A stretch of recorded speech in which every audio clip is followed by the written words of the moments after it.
Perfecto. Entonces hoy corresponde continuar con el estudio de jueces y nos corresponde el capítulo 12, ¿cierto? Y verán que hoy vamos a avanzar un poquito, porque estuve leyendo varias cosas de las que se puede leer y, y les cuento. El capítulo 12 es del cierre, digamos, de la historia de Jefté, de todo lo que vimos la anterior semana de Jefté y todo lo demás.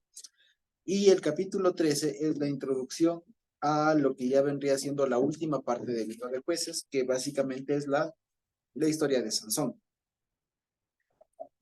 que a breves rasgos ya no sabemos, ¿no es cierto? A breves rasgos no, ya no sabemos, y también porque el capítulo 13 del libro de jueces es parte de la Haftará de Nassó, si no estoy, ya que precisamente es la parte de números donde está el voto nazareo.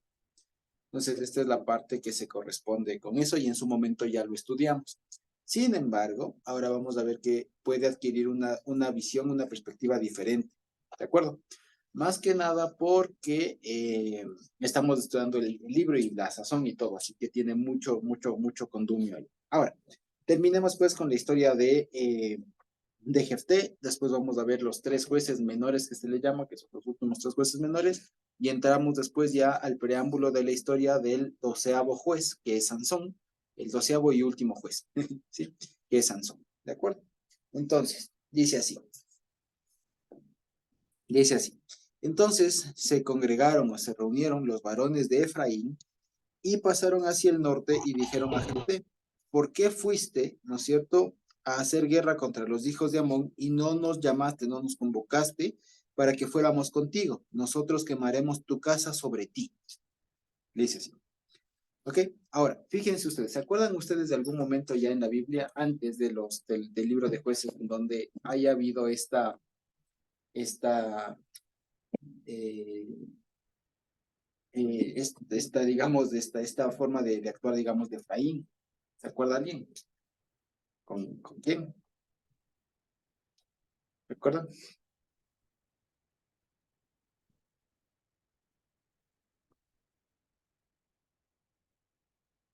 ¿Se acuerdan? Si no les digo. Con Gedeón. ¿Se acuerdan que Gedeón también cuando hizo su persecución en todo lo demás y les pidió ayuda, ellos sí le ayudaron y la cuestión de ellos era, ¿por qué no nos llamaste a la guerra? Lo mismo acá. Y esto de aquí, si ustedes se dan cuenta, marca un momento bastante crucial en el estado de las tribus de Israel. Porque fíjense ustedes que lo que veíamos en el desierto, con Moisés, incluso en la conquista y demás, era un pueblo unido, unificado, centralizado, si se quiere, con alguien al mando que les había puesto. Y todas las tribus, de alguna manera, trabajando de manera conjunta. A diferencia de acá, que eso se disolvió. Y ahora trabajan por regiones. Y si ustedes recuerdan, todos los jueces que hemos visto han sido jueces por regiones, o sea, por sectores, pues. ¿No? Los de Galaad, que los del norte, que los del sur, que los de Judá, o que más de arriba, más de abajo, han sido jueces por secciones, ¿cierto? Y eso, como les digo, marca también uno de los preámbulos para el libro de Samuel, en cambio, que Samuel va a narrar la historia o el camino hacia el nombramiento de un rey, hacia Dios designando el rey prototipo que es David, ¿cierto? Fuera de sus errores y demás. Entonces, fíjense cómo se ha ido allanando el camino, digamos, o preparando el camino, digamos, una situación totalmente adversa para que venga el rey. O sea, totalmente diferente a lo que era en su momento. Ahora, ¿qué más vemos acá? Vemos algunas cosas. Vemos un montón de líderes que incluso, o sea, comenzando desde los líderes, están mal. Acuérdense que el mismo jefe termina siendo un voto innecesario.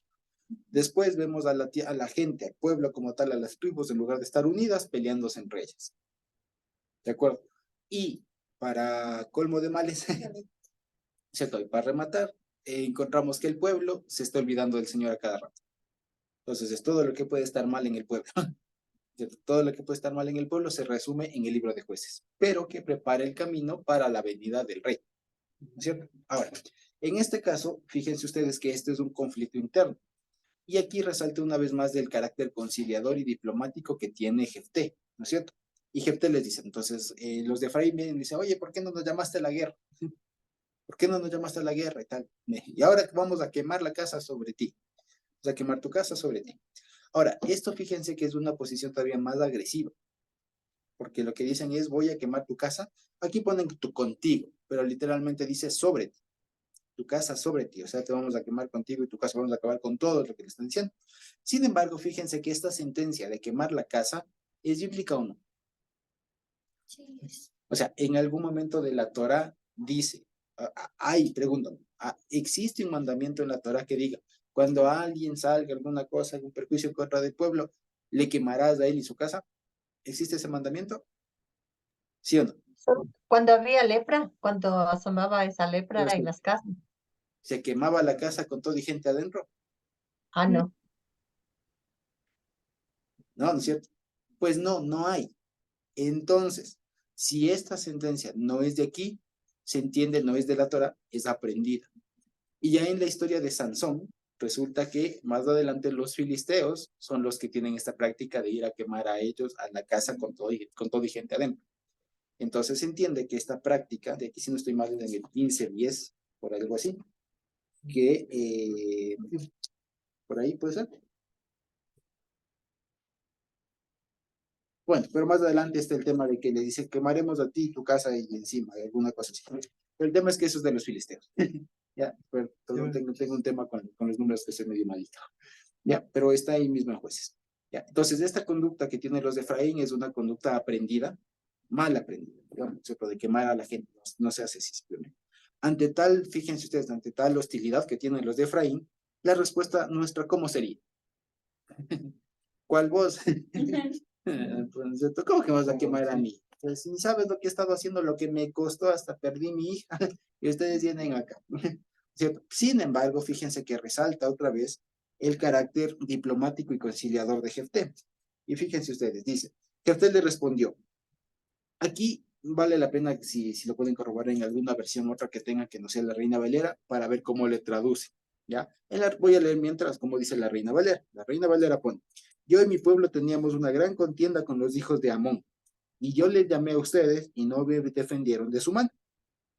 Viendo pues que no me defendían, dice, arriesgué mi vida y pasé contra los hijos de Amón y Jehová y el Señor me los entregó, porque pues han subido hoy contra mí para pelear conmigo.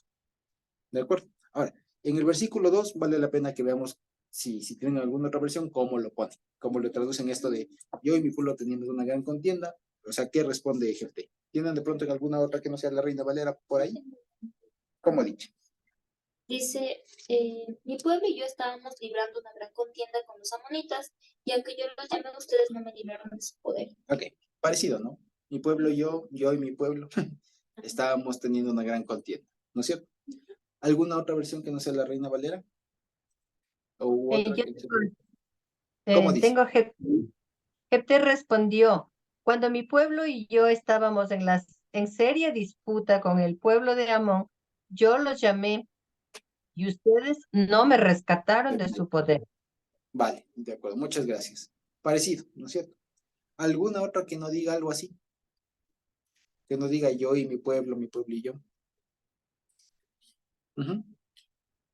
Pues es 12:2. ¿De pronto alguien? ¿Por ahí?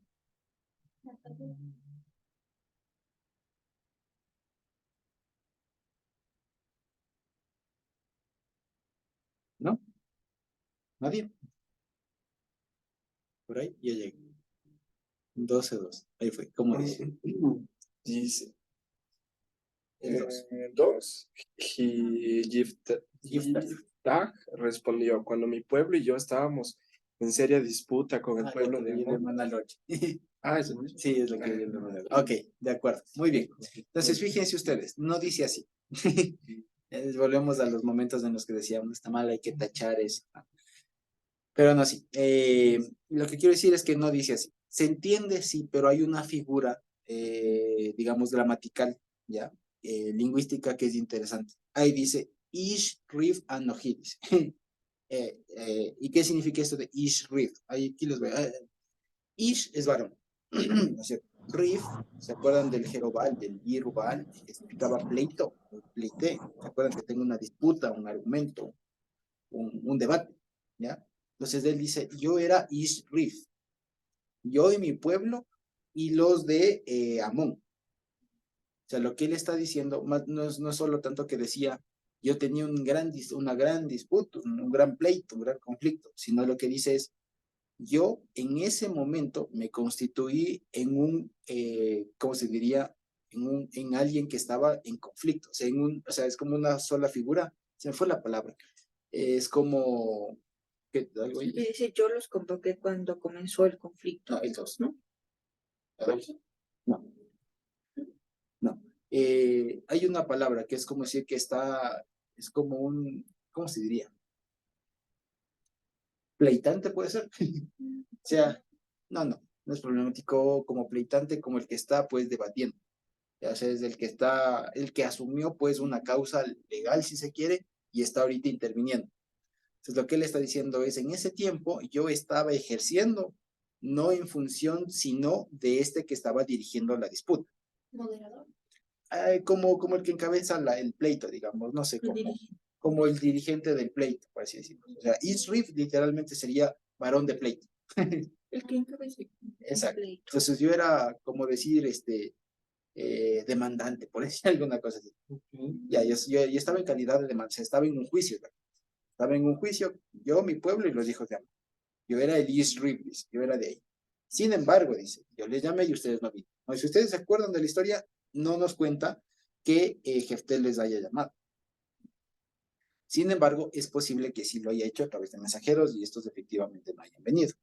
Lo que quería resaltar es que la figura esta que aparece aquí, Ishrif, así no, ISH, y la otra palabra es RIV, Ishrif, ¿no? Más allá de eso es hombre, el hombre que está en pleito, digamos, el hombre que encabeza el pleito, que ha asumido una causa legal y está pugnando, digamos, ¿ya? Que está pleiteando eso, ¿sí? Dice, viendo que no me defendían, ahí no dice como la Reina Valera ponen, arriesgué mi vida. Dice literalmente, puse mi nefesh en mi mano. O sea, puse mi garganta, mi existencia en mi mano. O sea, lo que dice es, tomé mi propia vida en mi mano. O sea, lo que él dice es, viendo que ustedes no venían, no quedó más sino defenderme por mis propios medios. Es lo que quiere decir. Y pasé contra los hijos de Amón y el Señor me los entregó porque pues han venido o han subido hoy contra mí para pelear conmigo. Entonces, parece que aquí ya no hay una respuesta de los otros, o si la hay, igual es hostil, y dice que se da una mini guerra civil. Porque fíjense, entonces reunió Jefté a todos los varones de Galaad y peleó contra Benjamín, contra Efraín. Y los de Galaad derrotaron, hirieron a Efraín, porque habían dicho, ustedes son fugitivos de Efraín, ustedes los galaditas en medio de Efraín y en medio de Manasés. O sea, lo que está diciendo aquí, está de en medio, es que se hizo una división, se hizo una guerra civil y se hizo una, estoy falto de léxico ahora, se hizo una ruptura, así es una ruptura, se puso una barrera, una frontera entre los de Galaad y los de Efraín. Exacto, sí, es un muro, exacto. O sea, se pelearon realmente feo. Imagínense, o sea, que se fueron a las armas entre los dos. Sin embargo, fíjense que igual resalta el carácter, como les decía, conciliador y diplomático de Jefté. Vienen los otros con todo, intenta dialogar. Como ve que no puede, ya nada, defenderse. ¿De acuerdo? Entonces, fíjense, entonces él reúne y les derrota. Y la respuesta de ellos, del dicho ahí es, ustedes son fugitivos de Efraín. O sea, lo que se entiende es que se quedaron en muy malos términos Efraín con los de Galaad. Ya quedaron en muy malos términos y vamos a ver a dónde llega esto.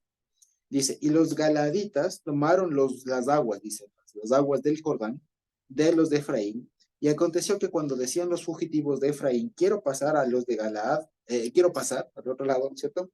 Los de Galaad les preguntaban, ¿eres tú Efrateo? Y si él respondía no, entonces le decían, ahora di Shibolet. Y él decía Sibolet. ¿Por qué no? Porque no estaba preparado. Así dice, no es que no podía pronunciarlo bien, correctamente.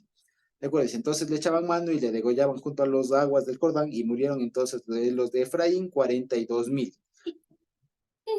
Ahora vamos a ver, ¿ya? Y Jefté juzgó a Israel 6 años y murió Jefté Galadita y fue sepultado en una de las ciudades de Galaad. Ahora, lo que se ve aquí es que una cosa, fíjense ustedes, ya en la época de los jueces, por eso es algo muy interesante cuando a veces uno se intenta estudiar hebreo, uno piensa que hay solamente una forma de hebreo.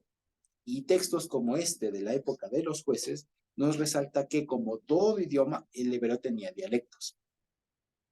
Así como el español, sin ir muy lejos, de lo que hablamos, cómo hablamos en la sierra, es diferente a cómo se habla en la costa y no se diga ya en otros países.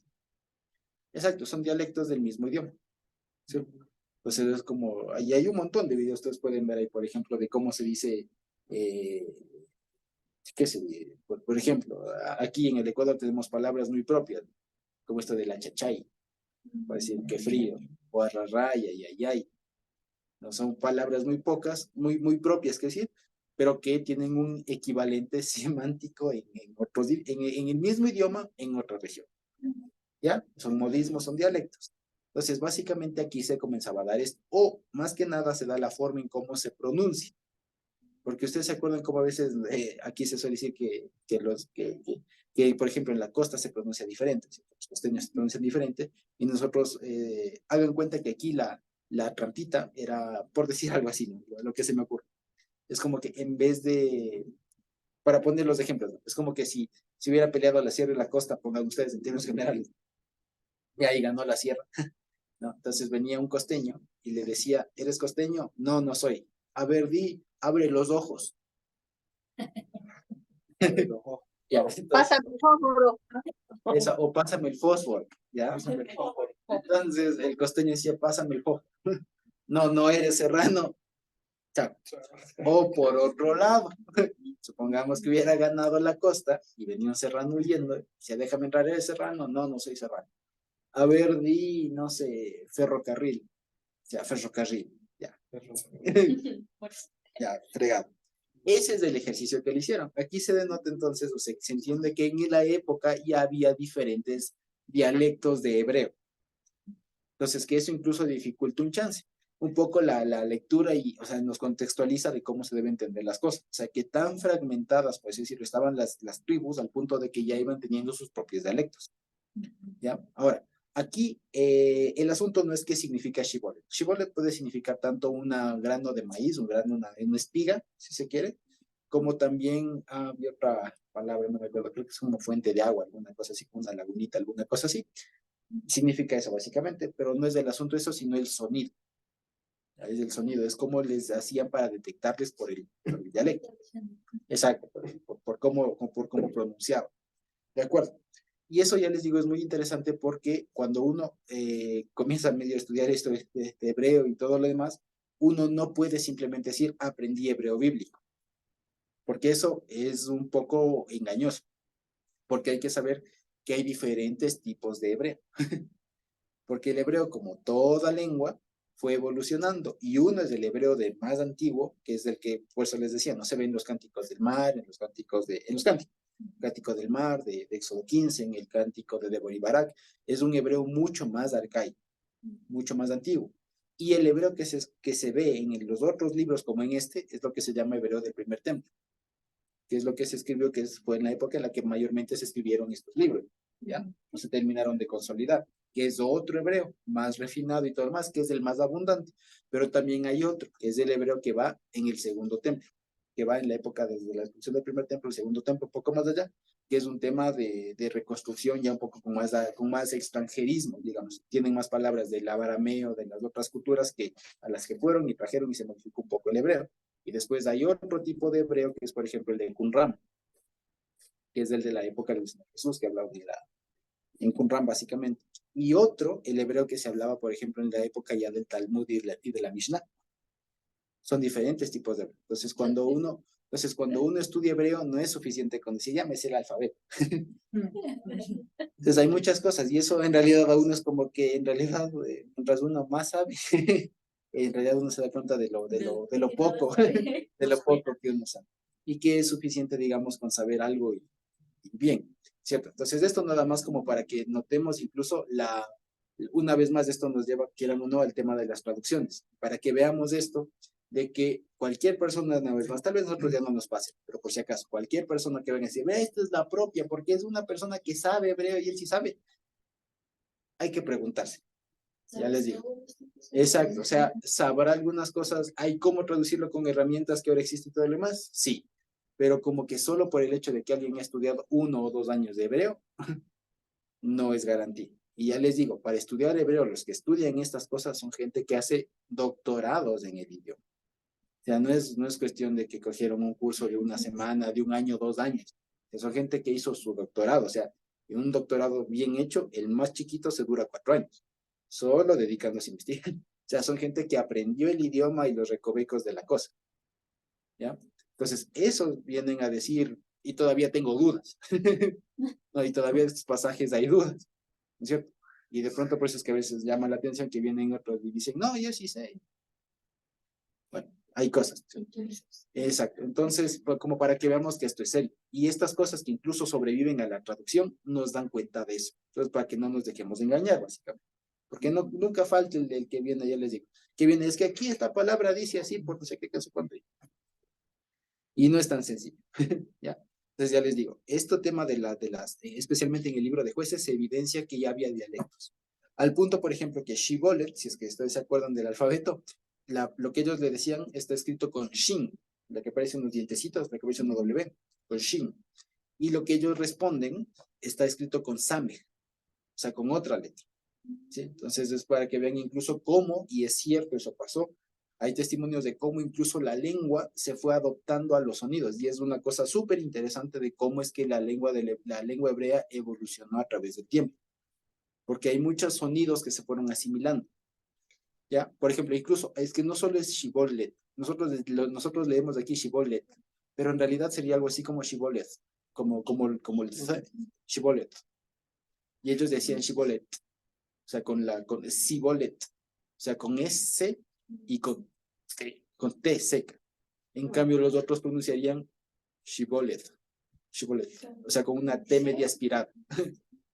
Entonces, hay dos características ahí fonéticas que son las que hacían diferente la palabra. O sea, no solo es el sh por s, sino también es el por el. ¿De acuerdo? Claro, es que uno tiene H. Ajá, exactamente. Ahí le ponen con H y el otro sin H, seguramente. Seguramente. Ajá. Sí, entonces la primera sería Shibboleth, y acá sería Sibolet. ¿Ok? Entonces, básicamente eso, para que veamos que es bien interesante si es que uno quiere. Y ya les digo, si es que uno se pone a investigar todos estos temas de raíces y todo lo demás, uno se enfrenta con un mundo que es muy, muy interesante, pero que uno se da cuenta precisamente que es un mundo, precisamente. ¿De acuerdo? En todo caso, ¿para qué nos sirve eso en última instancia? Para saber eso, que el hebreo no fue el mismo toda la vida. Y que eso incluso nos puede servir para saber que cualquier persona que desee aprender un poco de hebreo tiene que meterle mucho esfuerzo para saber diferenciar las cosas, porque además incluso las palabras en un tiempo pueden significar una cosa y después otra. Entonces es un tema muy, digamos, como en toda lengua, como en toda lengua. Hay un ejemplo bien interesante, digamos que para que veamos esto incluso en español. Alguna vez igual hablando un tema de lenguaje, nos dimos cuenta y aprendí que las palabras son convenciones sociales. Entonces, por ejemplo, y que hablando y esto se nota más en las malas palabras, lo que nosotros consideramos malas palabras. Por lo siguiente, hoy hay muchas palabras que serían impronunciables, ¿no es cierto? Pero hay algunas otras que por el uso que en su momento tuvieron, hoy ya no nos suenan mal. Y si no, ahí les dejo de tarea que vayan a ver la etimología de la palabra caray. ¿No suena grosero? No, no suena grosero. Ahora, de tarea vayan a investigar qué significa. Y van a ver que no suena nada inocente. Sin embargo, ya no nos suena grosero. ¿Ya? Pero no es más la intención, ¿cuenta? ¿O? Claro, ¿No es cierto? O sea, claro, con lo que uno dice, exacto. Pero lo que quiero decir es que las palabras, lo que en un momento sería un insulto súper fuerte, ahora ya no lo es. ¿Ya? Por el uso de las palabras, digamos, por cómo mutan, digamos, los idiomas, que se puede hacer. Y es lo que alguna vez se acuerdan ustedes cuando en alguna parte de la Biblia les mostraba también esta versión del oso, la primera reina, versión reina, de Casiodoro de Reina. Y se acuerdan ustedes que estaba con un español, pero totalmente distinto. Decían, efta, no sé cómo, vuestra merced, y un montón de cosas. O sea, o sea, y se escribe diferente, no había muchas S. A veces las S se reemplazaban por F, decía EFTA, en lugar de decir esta. Con un poco de práctica uno entiende. Pero, y eso es español, pero de hace 700 años. De hace 700 años, 500 años. Entonces, fíjense, o sea, si ustedes leen el Quijote nomás en el español original, no entienden. No se entiende. ¿Ya? Sí, y así. Entonces, imagínense con el hebreo. ¿Ya? Bueno, entonces eso básicamente. Entonces con eso, y no se entendía nada, claro. Exactamente. No se entendía nada. Imagínense estando en español. Y solamente, o sea, para que vean, por ejemplo, aquí mismo el español que se utiliza en la Reina Valera es de hace 50 años. De hace 50, 60 años, porque este es 1960. ¿Cuántos años son? ¿80? Del 60 acá 80 años. Es un español de hace 64, perdón. Sí, se nota que no soy físico.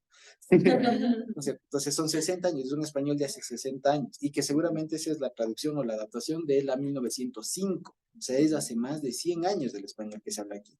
De vuestra merced y vosotros y sois, y creo que era el español de España. Esto ahorita nosotros hablamos otro español, sin embargo entendemos. Para que veamos cómo es que va cambiando la cosa. Por eso es que muchas traducciones actuales intentan quitar el vuestro por suyo. Vosotros por ustedes, sois por son, entonces por el estilo, sabéis por saben, etc.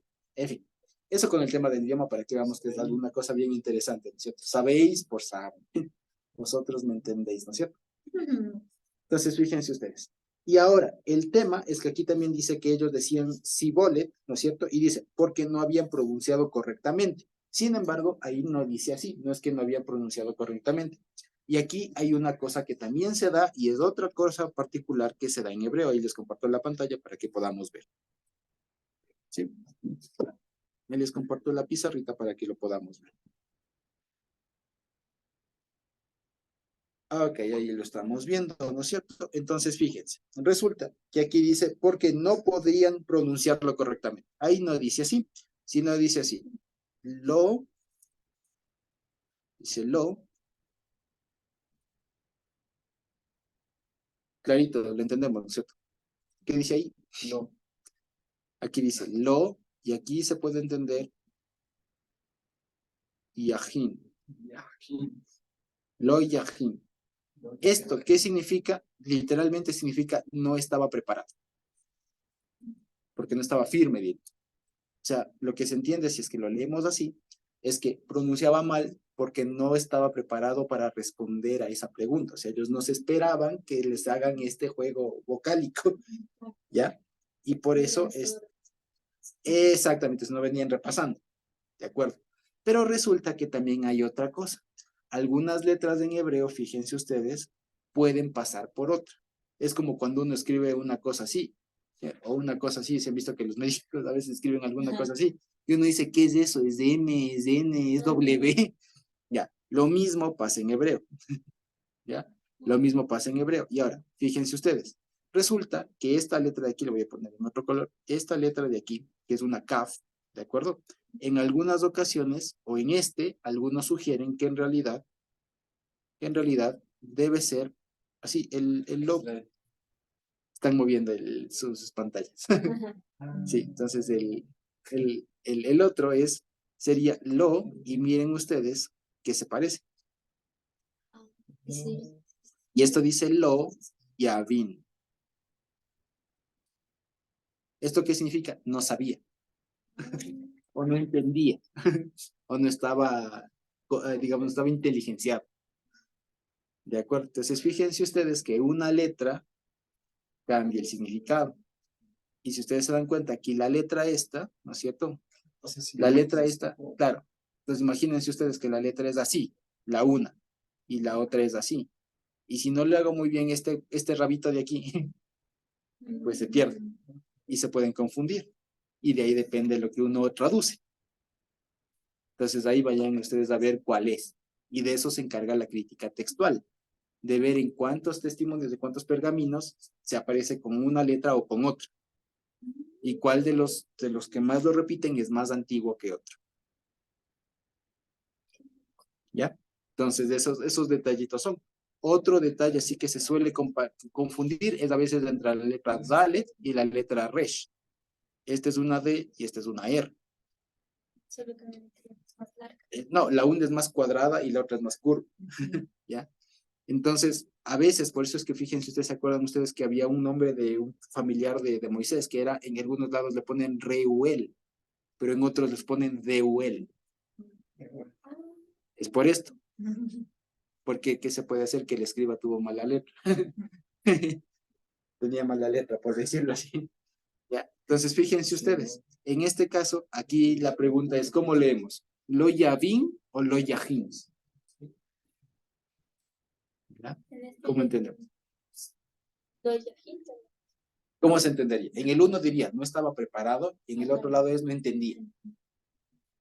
No estaba preparado. Yo creo que no estaba preparado. Parece ser esa opción. Exactamente. Lo que en realidad dice es que le cogía desapercibido que le pregunten eso. Tanto más que les costaba la vida. Y estaban súper mega peleados. Estaban totalmente peleados estas dos tribus, estos dos grupos humanos. Entonces, fíjense ustedes que en este pasaje es bien bonito ver ese tipo de particularidades que por lo general pasa desapercibido. ¿Ya? Y les quería compartir como para que veamos que no es tan fácil decir, que no es tan fácil como decir, sí, ya no andas, aprendamos de hebreo. Y también lo otro, que no hace falta que todos lo sepamos. ¿Ya? Alguna traducción de pronto por ahí puede haber traducido no entendía o no comprendía. ¿Ya? De pronto como para que lo corroboren. De pronto, porque algunas traducciones lo que hacen es acoger lo que ponen otros textos, otros de manuscritos, etc. ¿De acuerdo? Bien. Entonces les comparto eso. Muy bien. Entonces, dicho eso, ¿no es cierto? Pues bien, dice que entonces Jefté juzgó a Israel 6 años y murió Jefté Galadita y fue sepultado en una de las ciudades de Galad. Ah, otro tema. También que les pueden achacar a los de Efraín es precisamente el tema de la demora, que también parece ser aquí. Que si ustedes se acuerdan, al capítulo anterior decía que su hija le había pedido un tiempo como de 2 meses para ir a llorar su destino, ¿no es cierto? Ir a llorar 2 meses. Y después de eso, aparentemente está pasando esto, y lo que se plantean es otra vez cómo es que los de Efraín vienen y se enojan por algo que pasó hace 2 meses, o al menos hace 2 meses. Y ante eso, todavía Jefté es calmado, es diplomático, pues, que es algo muy, muy, digamos, muy de replicar, de imitar. ¿De acuerdo? Ok. Ahora, previo ya a la historia de Sansón, resulta que nos cuentan la historia de 3 jueces que también se les conoce como jueces menores, que están junto con Shamgar, con Tola, con Yair, con esos que aparecen así básicamente en un versículo. ¿De acuerdo? Entonces, fíjese, aquí nos van a hablar de tres jueces, que son Ibzán, Elón y Abdón. ¿Ok? Entonces dice, después de él, juzgó Israel Ibzán de Betlehem, de Belén, ¿cierto? El cual tuvo 30 hijos y 30 hijas, las cuales casó fuera, y tomó de fuera 30 hijas para sus hijos, y juzgó Israel 7 años. Y murió Ibzán y fue sepultado en Belén. ¿De acuerdo? Entonces, vamos a leer los 3 porque tienen características comunes. Dice, después de él juzgó Israel Elón Zabulonita, el cual juzgó Israel 10 años, y murió Elón Zabulonita y fue sepultado en Ayalón, en tierra de Zabulón. Después de él juzgó Israel Abdón, hijo de Gilel, piratonita. Este tuvo 40 hijos y 30 nietos que cabalgaban sobre 70 asnos, y juzgó Israel 8 años. Y murió Abdón, hijo de Gilel, piratonita, y fue sepultado en Piratón, en tierra de Efraín, en el monte de Amán. ¿De acuerdo? Muy bien. Entonces, fíjense ustedes, otra vez estos jueces menores, al igual que con los anteriores como Tola y Jair y los otros que veíamos, tienen una característica, que no se dice que hicieron, y no se dice que fueron una respuesta también al clamor del pueblo, como si lo fue Jefté, como lo fue Gedeón, que venían por clamor del pueblo, que eran oprimidos, el pueblo clamaba, Dios mandaba algo. Esto no se dice como tal, sino simplemente que Dios levantaba a estas personas para que los juzgue. Y lo mismo como los anteriores, no se sabe o no estamos, digamos, muy a ciencia cierta qué implica esto de que los juzgó, ¿no es cierto? En el sentido de que si servían como realmente jueces, de que resolvían los conflictos que tenía la gente, o si eran como los que enseñaban a Israel los juicios. Dice. En todo caso, como decíamos la anterior vez, tranquilamente pudieron haber sido las dos cosas. Y lo mismo que los otros, al ver aquí especialmente la referencia a hijos, hijas, asnos y todo lo demás de una gran cantidad de hijos, pues se debe entender que esto también responde a una organización, digamos, tribal. ¿De acuerdo? Entonces, Ibzán y Abdón especialmente, lo que hacían era juzgar no por sí solos, sino en conjunto, digamos, como a manera de consejo con sus hijos, entre comillas. ¿De acuerdo? Con Abdón, por ejemplo, el hecho de que tenga 30 hijos, perdón, 40 hijos y 30 nietos, Igual, el número 30 es un número tipológico, y eso aprendí. El número 30 es un número tipológico de asamblea que gobierna, de una asamblea que decide. Es como si de un consejo. Sí, eso es un número tipológico en la Biblia, el 30. Y el 70, pues hace igual, es una tipología de algo completo. Entonces, que por ejemplo, Ibzan haya tenido 30 hijos, ¿de acuerdo? Significa que más allá de que hayan sido literalmente 30 hijos, lo que quiere decir es que tenía un grupo, ¿ya? De 30, o sea, que él encabezaba, por así decirlo, toda una organización, por así decirlo, de jueces, o sea, que él no juzgaba solo, sino que era un juez confederado, por así decirlo. Lo mismo Abdón, ¿de acuerdo? Lo mismo Abdón que al tener 40 hijos y 30 nietos, juntos suman 70, pues dan la misma idea, ¿sí? Dan la misma idea de que eran organizaciones, eran confederaciones que se hacían y que, digamos, se hacía un grupo colegiado que era el que se encargaba de juzgar a Israel, no solamente él solito, cada juez. Segundo, sobre los significados de los nombres de Ibzan, se me escapa la memoria ahorita, pero Elón significa roble, ¿ya? Elón significa roble. Entonces, esto, algunos sugieren que puede haber sido una referencia a una figura de autoridad, porque acuérdense que jueces como Débora se sentaba, justamente debajo de un árbol. Y también podría ser una referencia como un eco de pronto de la religión de la época, de esa época, en la que se consultaba a las autoridades en los árboles, principalmente porque en las otras naciones uno de los dioses principales era Aser, que siempre se le representaba o se le tallaba en los árboles. Entonces, acudir a un árbol era acudir a Dios, a esa diosa, en el imaginario de esos otros pueblos. Entonces, que este hombre se llame Elón, se llame Roble, ¿de acuerdo? Pues puede hacer referencia a algo por el estilo, ¿de acuerdo? O sea, que tal vez no se llamaba Elón, sino que tal vez le pusieron ese nombre o le llamaban así, como referencia a que él era pues el roble del pueblo, en el sentido de que a él acudían para preguntar, ¿de acuerdo? Y segundo, o último, Abdón significa siervo, es de Eve, es otra forma de siervo, sería como el siervo pequeño, Abdón, ¿de acuerdo? Eso significaría. Es hijo de Gilel, que es como de alabanza, ¿de acuerdo? Eso básicamente. Ok. Perfecto. Entonces, con todo eso, fíjense ustedes, entramos ya a lo que es la historia de Sansón. Como les decía, ¿no es cierto? A menos que haya alguna pregunta. Para entrar a la historia de Sansón, y por eso no quiero avanzar mucho, porque resulta que la historia de Sansón es por demás interesante. No solo por el tema de la historia, digamos, como tal, y no solo por la historia como tal de Sansón, que sabemos del tema del cabello, del nazareo, que era fuerte, que terminó siendo vencido por una mujer, sino porque estuve investigando y me llamó la atención la cantidad de formas que hay para enfrentar que hay para afrontar y abordar, ese era el verbo, para abordar esta historia. ¿De acuerdo? Entonces, fíjense, de alguna manera sabemos cómo es Sansón. Así que de pronto alguien se anima, por favor, a ayudarnos a leer todo el capítulo 13. ¿Sí? Sí, Sí, hermana Rodríguez. hermano Josécito, si este Gilel es el mismo de los salmos. De los Hay, salmos. hay en alguna parte que algo dice de Gilel, habla de un Gilel. No sé si es el salmo. No, tal vez es la misma raíz. No me acuerdo si es que aparece como tal alguien llamado Gilel en los salmos, pero lo que sí es que viene de la misma raíz de Tehilim, ¿no? Que es lo que traduce en salmos, alabanzas, composiciones, o si se quiere, declaraciones de actos portentosos. Es la misma raíz. Y es el mismo nombre del famoso sabio que, en cambio, mucho tiempo después vivió en la época del Señor Jesús, ¿no? El famoso Gilel, el fariseo Gilel. Sí, con el que confundí. Exactamente, sí. Pero no, no es el mismo. Es de Gilel, el sabio, o Gilel el viejo, como se le llamaba el anciano, es el que vivió un poco antes del Señor Jesús, ¿sí? Que era un fariseo de la época de Jesús. Muy bien. Ok. Ahora bien, entonces, volviendo a lo de Sansón, resulta que la historia de Sansón como tal, si ustedes se dan cuenta, fíjense, ¿cuántos capítulos tiene el libro de Jueces? ¿Pueden verlo?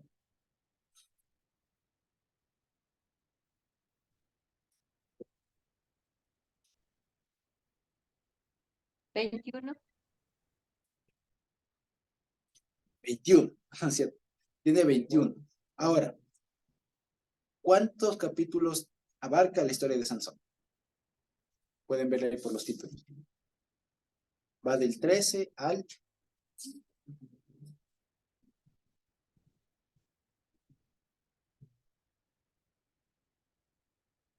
al... 16. Ujú. Del 13 al 16, es decir, ¿cuántos capítulos? 4. 4 capítulos, ¿no es cierto? Ahora, pregunta. ¿Cuántos capítulos duran las historias de los otros jueces? 1 o 2. ¿No es cierto? El más largo creo que es Gedeón, que dura 2. Después ya se va lo de los hijos, que dura también 1 o 2 capítulos. Pero en el de Sansón se gastan 4 capítulos. ¿De acuerdo? Y fíjense ustedes, en la historia de Sansón está al último del libro. Dato curioso, algunos sugieren que en realidad el libro de jueces culminaba, por así decirlo, en una primera edición, por decirlo así, ¿no? En la historia de Sansón. Y que lo que viene a partir del capítulo 17, que es esto del sacerdote autónomo que tiene esta persona, lo que hacen con la concubina, todas esas cosas, la media guerra civil que hay con los de Benjamín y todas las historias, pues, es como un apéndice. ¿Sí? O sea, no es como decir una historia per se como tal de jueces, porque de hecho ahí ya no hay ningún juez. Ya, allá no hay ningún juez. Entonces, lo que se comprende o lo que intuyen algunos es que el libro de jueces como tal culmina con la historia de Sansón. Y lo demás es como un apéndice que da como información de la época. Pero como tal ya no se habla de jueces. Por otro lado, nos damos cuenta, y esto es algo muy interesante, y que es con lo que les quisiera proponer que leamos la historia de Sansón. Lo que hemos de leer ahorita, como lo que sigue y resta de la historia de Sansón, que Dios mediante hemos de avanzar la siguiente semana, o si no, a ver si es que un poco más, porque en realidad es muy, muy rica. Por lo siguiente, la historia de Sansón no es otra, o no es sino una, y es tan amplia, porque es una recopilación de todos los temas de los que habla el libro de Jueces. O sea, y es lo que les decía al inicio, podemos leer solita, autónomamente la historia de Sansón, que se entiende. ¿De acuerdo? Se entiende, no hay problema. Pero se adquiere una riqueza mucho más grande, más abundante, más robusta, cuando se ha leído todos los capítulos anteriores. ¿Ya? Porque vamos viendo elementos que confluyen tanto en Sansón como en la familia, como en las mujeres, como en los opresores, como en todo. ¿De acuerdo? Entonces son cosas que nos van como haciendo una especie de recorderis de todo lo que hemos visto hasta el momento. ¿De acuerdo? Y por otro lado nos va revelando asuntos que en las otras historias tal vez no quedaron explícitos. ¿De acuerdo? Entonces la historia de Sansón en ese sentido es maravillosa, porque no solo que funciona como una manera de resumen, digamos, una manera de resumen de todo, obviamente no resumen literal, sino resumen temático, porque abarca todo, sino porque además también nos va enseñando algunos detalles que pasaron en las otras historias, pero que no quedaron explícitos. Dicho de otra manera, no se puede leer la historia de Sansón sin haberse leído y comprendido de qué va todo lo demás. Y fíjense ustedes, hasta ahorita hemos visto la historia de los jueces. Y solamente de los jueces hemos visto que comenzó con un gran juez. ¿Quién fue? ¿El primer juez cuál fue? Otoniel.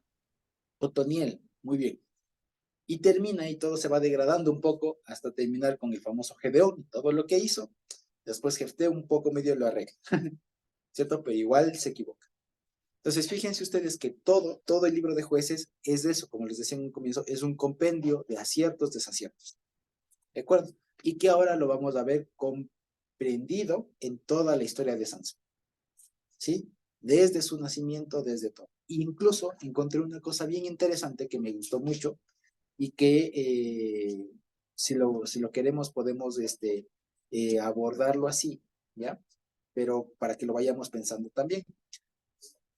Y es que toda la historia de Sansón se puede enfocar mucho como una familia disfuncional o como los efectos de tener una familia disfuncional o como errores en la familia. ¿De acuerdo? Y si nos ponemos así un poco, son temas que de alguna manera ya se abordaron en historias pasadas. Vamos a ver aquí ahora. Entonces, yo les voy a leer, ¿de acuerdo? El capítulo 13 para que lo veamos. Y seguramente avanzaremos hoy solamente el 13. Ya no con la perspectiva de la Haftará, que en ese tiempo era ver qué era el voto nazareo, etcétera, etcétera, etcétera, y aquí cómo se aplicó, sino vamos viéndolo con esta perspectiva de recopilar, traer a la memoria todo lo que hemos leído de Jueces, ver cómo se aplica acá, y si es que podemos también a la vez comprenderlo como una historia de una familia que nos presenta todos sus errores para que nosotros no los cometamos. ¿De acuerdo? Entonces, fíjense, dice, los hijos de Israel volvieron a hacer lo malo ante los ojos del Señor, y el Señor los entregó en mano de los filisteos por 40 años.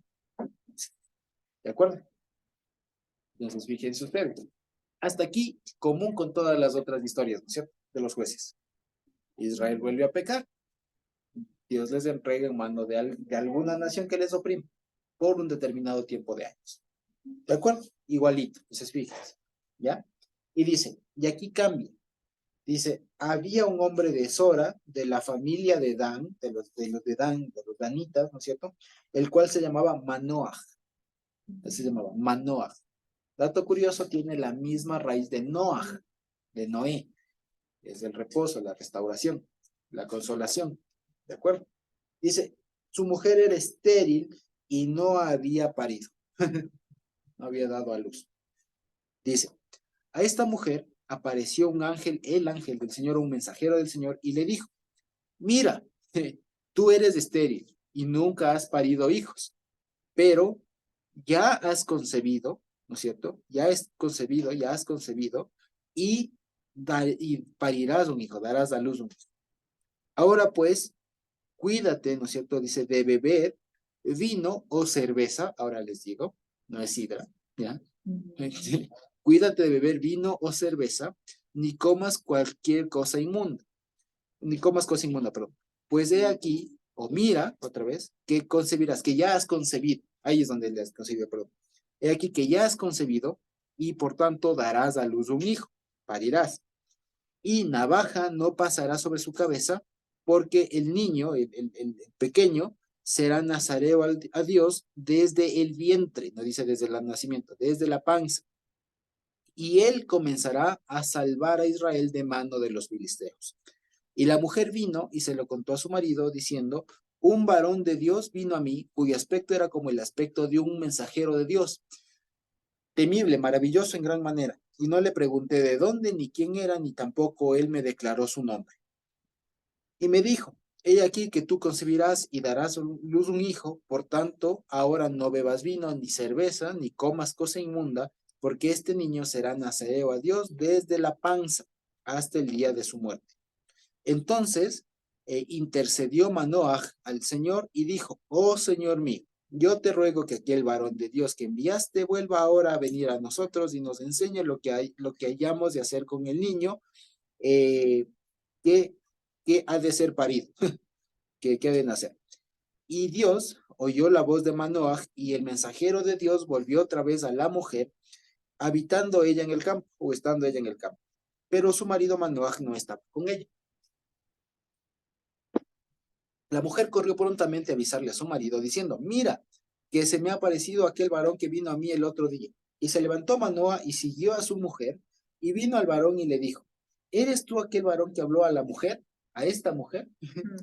Y él le dijo, yo soy.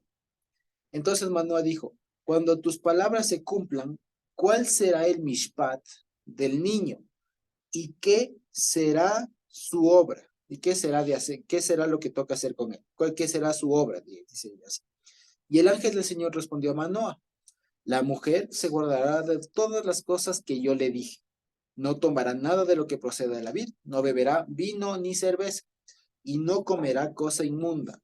Guardará todo lo que le mandé. Entonces Manoah dijo al ángel del Señor, te ruego nos permitas detenerte y te prepararemos un cabrito. Y el ángel del Señor respondió a Manoah, Aunque me detengas, no comeré de tu pan, pero si quieres hacer un holocausto, hazlo al Señor, porque no sabía Manoa que aquel era un mensajero del Señor. Entonces dijo Manoa al ángel del Señor, ¿quién es tu nombre? Para que cuando se cumpla tu palabra, te honremos. Y el mensajero del Señor respondió, ¿por qué preguntas por mi nombre? Él es admirable, él es maravilloso. Manoa tomó un cabrito y una ofrenda y los ofreció sobre una piedra al Señor, y él, ahí nos dice el ángel, y él, eso de ángel hay que tacharle, ¿no es cierto? Obró maravillas, ¿no es cierto? Obró maravillas ante los ojos de Manoah y de su mujer, porque aconteció que cuando subía la llama del altar hacia el cielo, el ángel del Señor subió en la llama del altar ante los ojos de Manoah y de su mujer, los cuales se cayeron rostro en tierra. Y el ángel del Señor no volvió a aparecer a Manoah ni a su mujer. Entonces conoció Manoah que era un mensajero del Señor. Y dijo Manoah a su mujer, ciertamente moriremos porque a Dios hemos visto. Y su mujer le respondió, si el Señor nos quisiera matar, no aceptaría de nuestras manos el holocausto, ni la ofrenda, ni nos hubiera mostrado todas estas cosas, ni ahora nos habría anunciado esto. Y la mujer dio a luz un hijo y le puso por nombre Shimshon. Y el niño creció o se engrandeció y el Señor lo bendijo, Shimshon. Y el Espíritu del Señor, el Ruach de Adonai, comenzó a palpitar en él en los campamentos de Dan entre Sora y Estaol. ¿De acuerdo? Ahora, pregunta, ¿qué de distinto hay con la historia de Sansón con respecto a todos los otros jueces de lo que leímos? Que el llamado de Dios desde el vientre. Desde el vientre, muy bien, exacto. Dicho de otra manera, con ninguno de los otros jueces nos contó cómo nació. De ninguno nos dan el contexto familiar, solamente nos dan de Sansón. ¿Por qué? No fue necesario que nos digan, que nos introduzcan todo el tema de quién era la mamá y el papá de Barak y cómo fue concebido Barak, o Débora, o Jefté, o Gedeón, o Samgar, o Otoniel, ¿no? ¿Por qué? ¿Por qué creen ustedes? ¿Por qué creen que esto es importante? O sea, no se podía comprender todo lo demás si no se comprendía cómo es que fue concebido. Porque es cuando el ángel explica eh, eh, los parámetros que debe cumplir la madre, ¿no? Para que Sansón sea, pues, pueda ser, pues básicamente era necesario conocer ese contexto para saber quién iba a ser Sansón. De acuerdo, como contexto para saber, a ver, Sansón. Ahora, pregunta. Supongamos que por algún momento se nos cae todo el capítulo 13 y comenzamos con el 14. Si de hecho ustedes leyeran solo el 14 de septiembre, descendió Sansón, pues, ¿no es cierto? Desciende Sansón y está todo este tema de que les vence, que se casa, que no sé qué, que no sé cuánto y todo lo demás. ¿De acuerdo? O sea, todo el capítulo 14 se entiende. El 14 y el 15 son una sola historia. Después viene Sansón y Dalila, que es una historia autónoma, ¿no es cierto? Pero otra vez, ¿por qué creen que era necesario introducir la historia de cómo es que nació Sansón? Lo que nos ha dicho Joss es porque era necesario dar el contexto de que era Nazareo, ¿no es cierto? De cómo es que llegó a ser Nazareo desde el vientre. Ok. ¿Qué más se les ocurre? Por su, o sea, para conocer cómo era su padre y su madre. Muy bien, ahí vamos. Precisamente para conocer el contexto familiar. Ahora, hay un paso previo. Aquí, el Señor o la Biblia, el libro de jueces, ¿no es cierto? No nos enseña, digamos, si lo vemos más bien, repito, reformulo, ¿no es cierto? Pregunta. ¿Cuál era el esquema general para que surja un juez? O sea, ¿cuál era el antecedente? ¿Cuál era la forma de la historia para que aparezca un juez? La genérica. O sea, ¿cuáles eran las condiciones que precedían a que un Que juez se estén en levante? cautiverio. Que haya opresión, bueno, que hayan pecado, cierto, que el pueblo haya pecado, alguien les oprimía. ¿Qué más? ¿Qué más? El pueblo pecaba, les entregaba en manos de alguien que les oprima por un tiempo. ¿Qué más? Que clamaban y Dios Que tenga el respondía. llamado. Exactamente, que clame, que el pueblo clame o que alguien clame y el Señor respondía levantando a alguien. Ahora pregunta, ¿quién clama aquí?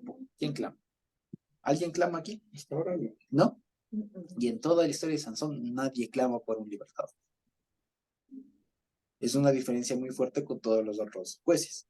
De alguna manera hay un clamor de parte del pueblo o de alguien.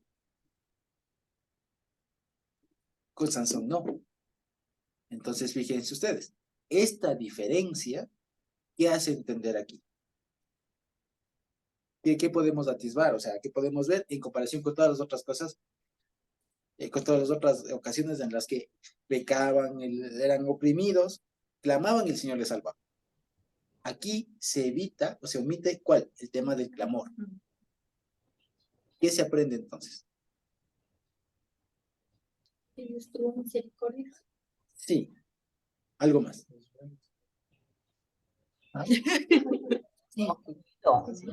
Que él fue el escogido desde su concepción, ¿Perdón? que Sansón fue escogido desde que fue concebido, fue escogido por el Señor. De acuerdo, perfecto. Pues no es necesario que exista una opresión realmente, sino que Dios siempre se provee. Por ahí va, por ahí va. Hermano Eugenita. Yo creo que el pueblo no clamaba, pero Dios estaba pendiente de lo que estaba pasando en su pueblo, oprimido, pecador y todas las N cosas que tenía. Entonces Dios ya preparó el camino para mostrar en su poder ya en la venida de su Hijo Jesucristo, porque casi más o menos está el nacimiento, ¿no es cierto?, de Jesús, creo. Bueno, el Señor Jesús estaba todavía algunos años por nacer, pero volviendo al tema de los jueces, o sea, está muy bien lo que ha hecho nuestro hermano Eugenito. ¿Cuál es el asunto? Entonces, fíjense ustedes, si comprendemos, vamos a hacerle más gráfico todo esto. Vamos a hacerle gráfico. Vamos a hacerle mucho más gráfico esto. Ok. Entonces, ¿cuál es el esquema general de jueces? ¿Cuál es el esquema general de jueces? Es la siguiente, ¿cierto? Número 1, que es, hay un pecado, ¿cierto? Voy a poner solo las iniciales. Pecado del pueblo, ¿cierto? Pecado del pueblo. ¿Ya? Segundo, como consecuencia del pecado del pueblo, ¿qué pasa? Son oprimidos un X número de años. Tercero, ¿qué hacen? ¿Qué sigue? El clamor al Señor. Y cuarto, ¿qué hay? Ante el clamor, Dios levanta un juez, ¿no es cierto? Dios levanta un juez. Ok. Ahora, esto es el esquema general para todos los jueces. Ahí el pueblo peca y alguna cosa, el pueblo es oprimido, después el pueblo clama o alguien clama y Dios les libera a través de un juez. Aquí con la historia de Sansón, hemos dicho que ¿cuál no hay? La tercera. El clamor no hay. Sin embargo, eso no obsta, o sea, no quita que Dios levante un juez. Entonces, ¿qué se aprende de ahí? No. Que Dios vela por su pueblo. ¿Qué se aprende de ahí? ¿Qué vemos ahí? A ver, demos un paso para atrás. ¿Se dan cuenta que todo esto es causal? Sí nos damos cuenta que esto es causal. Ok, exacto. O sea, mire, o sea, a causa de que el pueblo peca, ¿no es cierto? Se oprime. A causa de que el pueblo oprime, clama. Y a causa de que el pueblo clama, Dios responde. Ahora, fíjense ustedes, en el caso de Sansón, no hay el clamor. Es decir, esta parte de Pero hay aquí la misericordia de Dios. no es causal con el obra de Dios. ¿Sí me explico? O sea, vamos a ver.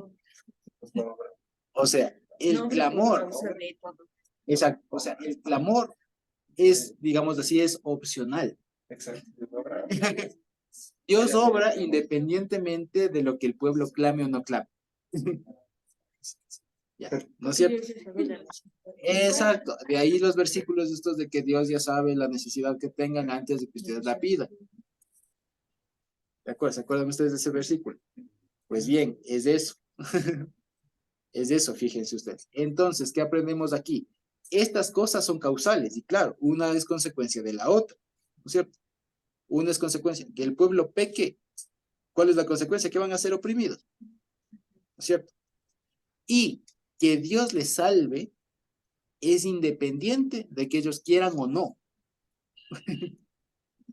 Dicho de otra manera, Dios es el que siempre salvó al pueblo. O sea, lo que salva al pueblo es Dios, no su clamor.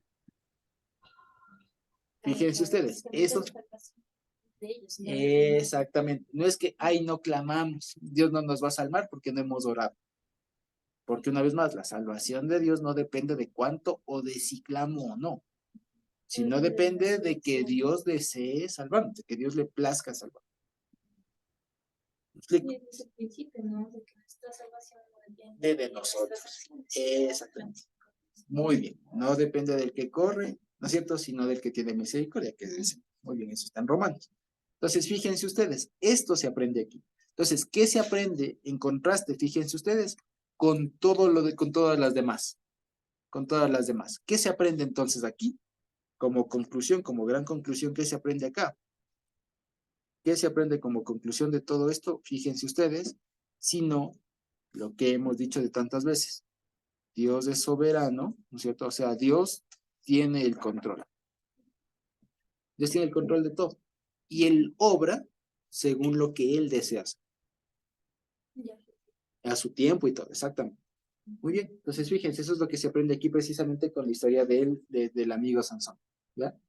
Que no fue necesario que el pueblo clame, o sea, se cumpla todo el patrón, ¿cierto? Para que Dios obre. Como decir, uy, bueno, sí, están complicados, todos los filisteos están oprimiendo, pero como no han clamado, qué pena. No, sí, su problema. No, no, porque ahí nos vuelve el tema. O sea, si no depende del clamor del pueblo, es que claro, el asunto es que Dios tiene control sobre su pueblo y Él sabrá cuándo y cómo y por qué le salva y demás. ¿Explico? Entonces, fíjense. Y de qué forma y en qué tiempo y todo. Eso es porque Dios es el soberano. Eso es lo que aprendemos a través de esta historia aquí que está implícito. ¿No es cierto? Eso está implícito. Y es algo que muchos lo han notado. Y que, de hecho, todos los textos que pude revisar ahora previo a podernos reunir hoy, me di cuenta que todos se daban cuenta de eso. De que aquí no se cumple este ciclo. Y es por algo.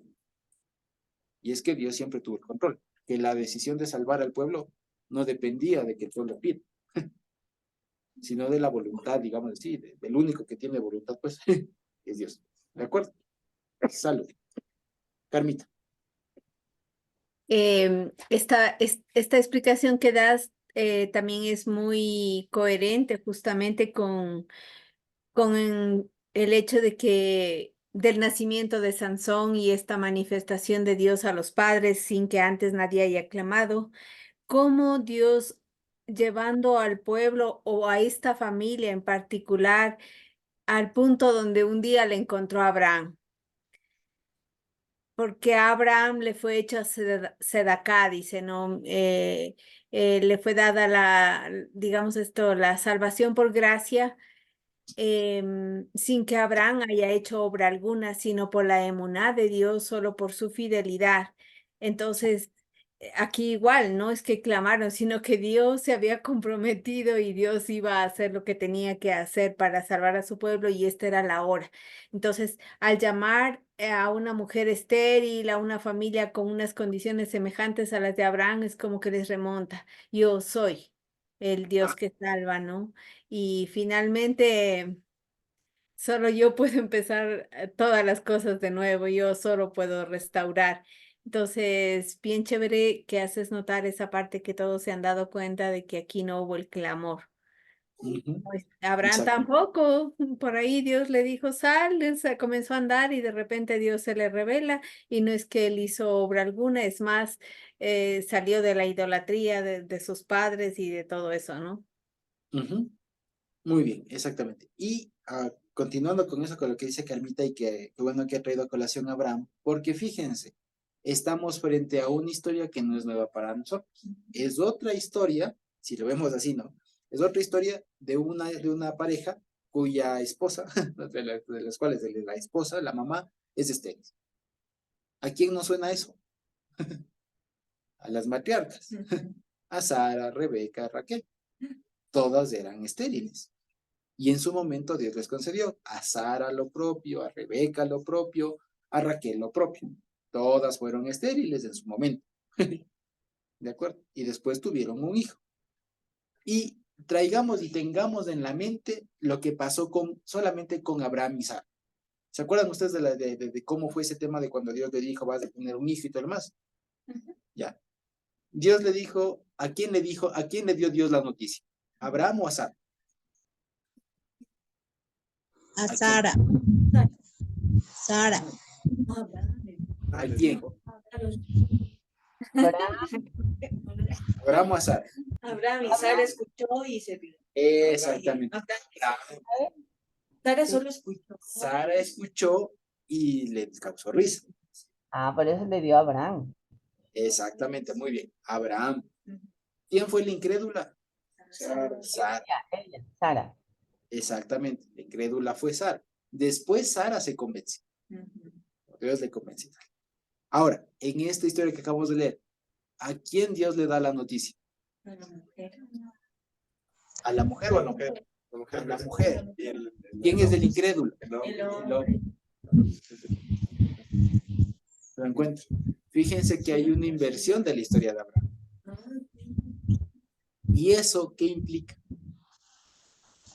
Abraham y Sara son como el prototipo. Aquí está al revés. Por eso se acuerdan ustedes que esto les había dicho que ahí ya les voy a pasar ahí un PDF que les enfrenta todo esto desde un problema de, digamos que, toda la historia de Sansón desde la perspectiva de una familia rota.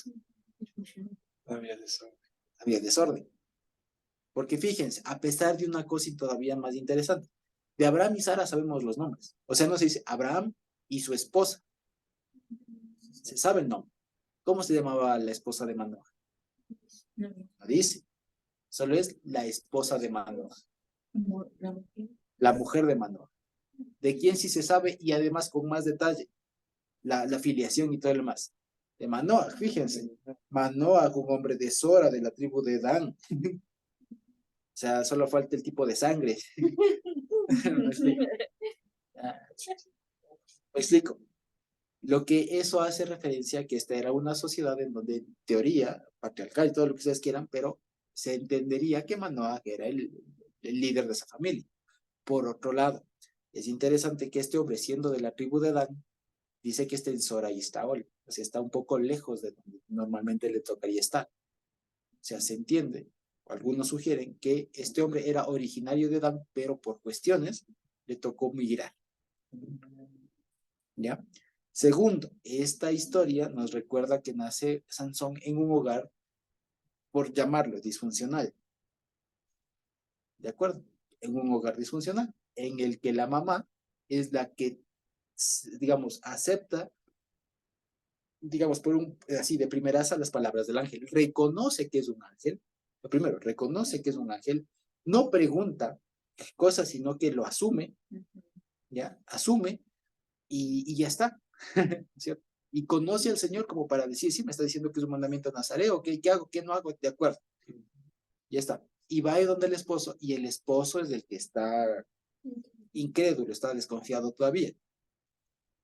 La esposa es a la que se le presenta el mensajero 2 veces. La primera cuando está en el campo, le da la noticia, ¿no es cierto? Y segundo, cuando Manoah dice, Señor, si es que en realidad es esto, es que reaparezca, que vuelva a venir. ¿A quién se le aparece nuevo? A la esposa. Y la esposa va, le dice, ven, que ya llegó.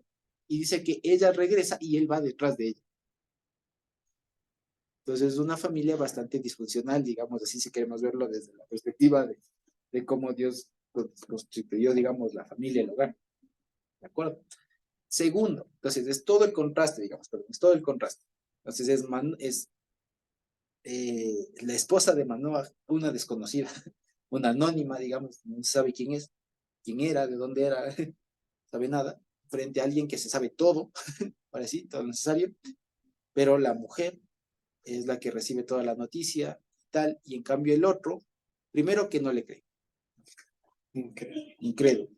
Señor, si es que es tu voluntad, que reaparezca. Reaparece, ya reapareció, se le aparece a la esposa, no hay. Reaparece y va detrás de la esposa. Cuando llega le dice, oh Señor mío, ¿qué hemos de hacer?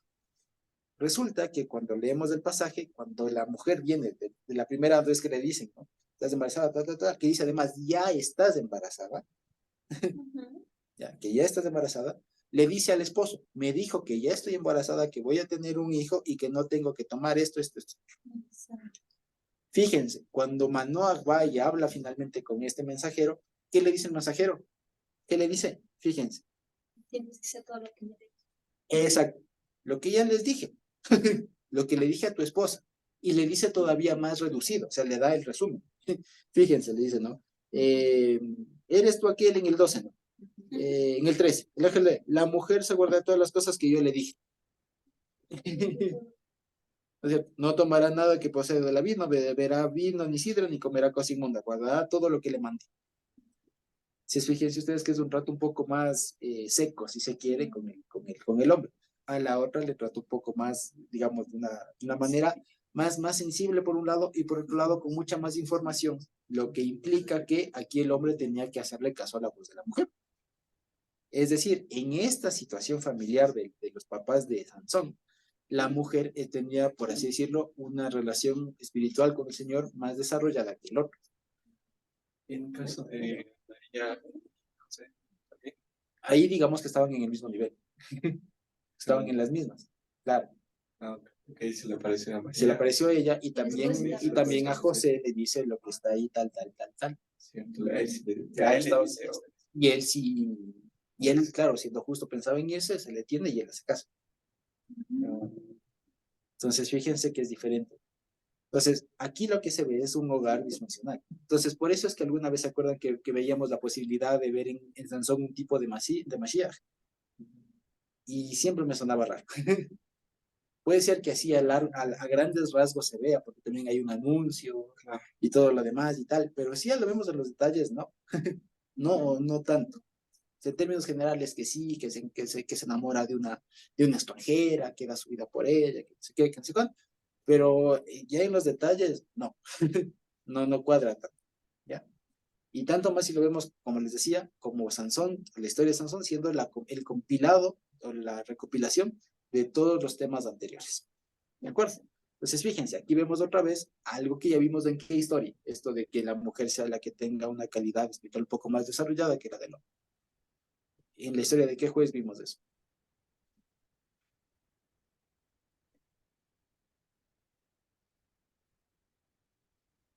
¿O de cuáles jueces de algunos casos?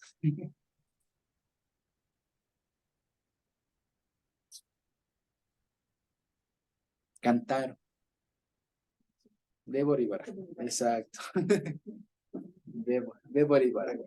Entonces, fíjense ustedes que ese tema de que hay una mujer que esté con mayor perspectiva divina que el hombre, se retoma aquí. Fíjense ustedes. Vale. Ahora, la actitud que tiene Manoah es muy desconfiada. ¿A quién se nos recuerda? ¿A qué juez nos recuerda Manoah con esto de pide una señal, que vuelva, que qué hago, que pregunto, que no sé qué, y que no te vayas, espérate que te dé comer? ¿A qué juez nos recuerda? Gedeón. Gedeón. Muy bien. Otro inseguro. Si nos acordamos, que ya habiendo recibido el mensaje de vaya y dele, el hombre no, espérate, si es que tu voluntad, espérate un ratito, no, ya, pero no, dame otra señal. Ya le das, no, pero dame otra señal. Lo mismo acá. La mujer viene que vio un ángel del Señor y me dijo que ya estaba embarazada, que voy a dar, que tengo que guardarme de esto, tal. No, Señor, dame la señal. Le da otra vez, va tarde todavía detrás de la mujer, de la esposa. Señor, tú eres aquel que ya la mujer te dijo que es de él. Tú eres, sí, soy yo. ¿Qué debemos hacer? Lo que ya le dije. Quédate un ratito para comer. No, si quieres ofrecer algo a mí, hazlo al Señor. Al menos dinos tu nombre. No, ¿para qué quieres saber mi nombre? Además, que gramaticalmente lo que ha notado el hermano Eric, y que es evidente, es que Manoah es muy torpe, digamos así, es otra forma de entenderlo. Manoah es muy torpe con las palabras, porque ahí en lugar de decir, ¿cuál es tu nombre?, le dice, ¿quién es tu nombre? Ya, es otra forma de decirlo. O es como que otra forma de entenderlo es como que hagan cuenta que él ante tanta cosa como que no procesaba, por decirlo así, ¿no? Y es como que ¿quién tu nombre para honrarte cuando nazca? O sea, como que estaba todavía así. ¿Ya? Entonces él, el ángel le entiende, le dice, ¿qué preguntas por mi nombre? Él, Dios, es maravilloso. ¿De acuerdo? Entonces fíjense ustedes que el diálogo que tiene, y que además si traemos a esto, le sumamos la historia de Abraham y Sara, resulta que aquí pasa al contrario. Abraham, o la calidad, si se quiere, el avance espiritual de Abraham, ahora la tiene la mujer. Y donde estaba Sara, ahora está Manoah. Y Manoah, después de todo, y después de que el mensajero del Señor sube en la flama, ¿no es cierto? Ahí después dice, ¡ah! Ha sido mismo el ángel. Y después con todo y eso dice, nos vamos a morir. Y la mujer, la esposa, le responde, si Dios nos hubiera querido matar desde el inicio, le da 3 razones, fíjense, que esto es muy bonito porque da cuenta de que la esposa tenía más desarrollo espiritual, o sea, conocía más a Dios. Entonces dicen, si nos quisiera matar, no aceptaría nuestro holocausto. Segundo, no nos hubiera mostrado todas estas cosas. Y tercero, no nos habría anunciado esto. O sea, le da 3 razones. Si nos hubiera querido matar hace rato. Eso que demuestra que la esposa tenía una espiritualidad más desarrollada, pues, una comunión con Dios más desarrollada. Que ella no se cuestionó al momento que le dijo, vas a tener un hijo. Le dijo, no, Señor, dame una prueba. No, dame una prueba. En ese tiempo no había farmacia, sino fácil. No, pero dame una, no. Ella dijo de una, o sea, ¿qué hago con el guagua? No tienes que tomar esto, tal. Ella sabía que era una bendición de Dios, entonces dijo, ¿qué tengo que hacer? ¿Qué tengo que hacer? O sea, ella seguramente tenía en la mente, diría, pues, soy una más, o sea, como Sara, como Rebeca, o sea, soy una más, o sea, bendito Dios, va con toda la alegría al esposo y el esposo, ¿será? Sí, será. No lo sé, sospechoso, Señor, que se aparezca de nuevo. Todo lo demás. Entonces, fíjense. Y además, aquí, eso digamos como para terminar con el tema del contraste entre Manoah y el esposo. Como debería haber sido, es al revés. Digamos así, que haya sido al revés. Segundo, también que interesante que la mujer ahí estaba en el campo y no Manoah. O sea, estaba trabajando y el otro no, aparentemente. Aparentemente. Entonces, fíjense que es toda una inversión de papeles. Sin embargo, ahí en ese contexto es que nace Sansón. Ahora, además hay otra cosa. Además, ¿quién por ejemplo le puso el nombre a Isaac? ¿Y quién ponían los nombres por lo general a los hijos? ¿El papá o la mamá? El papá. ¿Aquí quién le pone el nombre? Exactamente, el papá. Ahora, ¿aquí quién le pone el nombre a Sansón? El Señor. No. ¿Quién le pone? Exacto, en el 24, ¿no? La mujer dio a luz a un hijo y le puso por nombre. Shimshon. Ajá. Entonces, fíjense ustedes que hay una inversión de los roles ahí, digamos. Normalmente, aun cuando la mamá le haya puesto un nombre, el papá podría decirle no. ¿Se acuerdan de alguien que haya pasado eso? Hay 2 casos que se me vienen a la mente. Que la mamá, al momento de hacer el guagua, le pone un nombre, viene el papá y le pone otro. Cuando nació Benjamín, ¿Cómo se llamaba la primera? ¿Ves? Benoni. Benoni, hijo de mi dolor. Claro, cuando nació Benjamín, Raquel le dice Benoni, hijo de mi dolor. Viene Jacob y le dice, no, se va a llamar Benjamín, hijo de mi diestra. Y el ¿Quién otro, más? ¿Cuál más? no sé, tal vez, no me acuerdo, pero tal Un vez rey. se me viene, ¿cuál? Un rey. Sansón, digo Salomón, Ajá. ¿Cuál era que el nombre que tuvo le puso la mamá? Yedidías, creo. Yedidías. No, sí, Yedidías. y el papá le llamó Salomón, que creo que es al revés. Shlomo. Ajá, Shlomo. ¿No? En hebreo es Shlomo. Y Yedidia. Yedidia. Ajá. Es nombre genérico. Yedid es amado. Y ya es de Dios. Yedidia. Acá se produce Yedidias. Sí. Ajá. El amado. Ajá. Entonces, fíjense ustedes. En todo caso, aquí una vez más vemos otro momento en donde los papeles invierten. El que debía haber puesto el nombre era Manoah, no la mujer, no la esposa. ¿De acuerdo? Ahora, algo más les quería comentar. Un dato técnico, digamos. ¿Por qué habíamos leído aquí, si ustedes se dan cuenta, y esto como para ir terminando por hoy, porque esto nos prepara precisamente para el momento ya del siguiente capítulo. El capítulo 14 y 15, que ya viene con todo este tema de ya Salomón siendo grande y todo lo demás. Y es lo siguiente. En la Biblia, en el voto nazareo, ¿se acuerdan ustedes que hay una prohibición, ¿no es cierto?, del voto nazareo, que no se tiene que cortar el cabello, que no tiene que beber bebidas alcohólicas, por así decirlo, o sea, básicamente vino, sidra, alguna cosa así. Pero resulta que aquí hay un tema muy importante. Por lo siguiente, aquí nuestros libros lo traducen sidra, y seguramente sí es, ya, de acuerdo, seguramente sí es lo que se conoce como sidra, o sea, la bebida alcohólica que viene de la fermentación de algo que no sea el jugo de uva, o sea, como de planta, digamos, de alguna otra fruta, digamos, ¿de acuerdo? Pero resulta que al estar en contacto con los filisteos y al haber estado en mucho tiempo, digamos, con influencia y bajo dominio de este grupo, y si ustedes se acuerdan, los filisteos no son originarios de Canaán, sino son originarios de los Balcanes, que vinieron por agua, vinieron por mar, eran unos navegantes que tenían otra ideología y otra cosa. Estos señores tomaban cerveza. ¿De acuerdo? Entonces llama mucho la atención que la prohibición aquí se extienda a eso. Incluso, permítanme ver si es que lo logro encontrar, porque se encontró precisamente una jarra, ¿ya?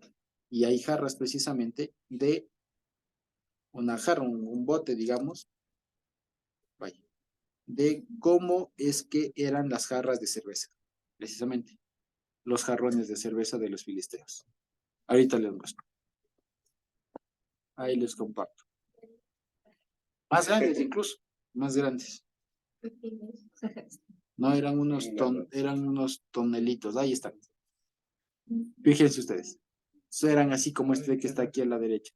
¿Ya? Y fíjense ustedes que en esto guardaban, y eran muy, muy grandes, o sea, y esos son los pequeños, digamos, encontraron de otro tipo. Fíjense ustedes fíjense ustedes los engrabados, los detalles que tienen. Fíjense que tienen muchas alusiones a cuestiones del mar. Son pescados, son cosas, acuérdense, porque ellos son gente que vinieron por mar. Su dios principal era un dios pez. Dagón era precisamente un dios pez. Y fíjense ustedes que aquí incluso tienen unos grabados de cuadros, tenían otros adornos que no eran propios cananeos. ¿De acuerdo? Entonces fíjense, y aquí se guardaba mayormente cerveza. Ya había cerveza. Perdón, ¿cómo saben que fermentaban cebada? Creo que hicieron estudios con el contenido de lo que estaba aquí adentro.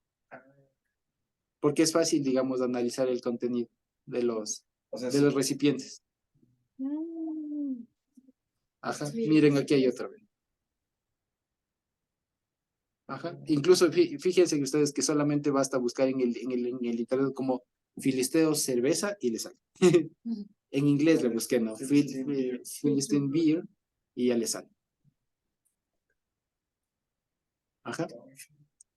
Entonces estos hacían otro tipo de bebidas. Seguramente no tan elaboradas como las de hoy, para que no peguen.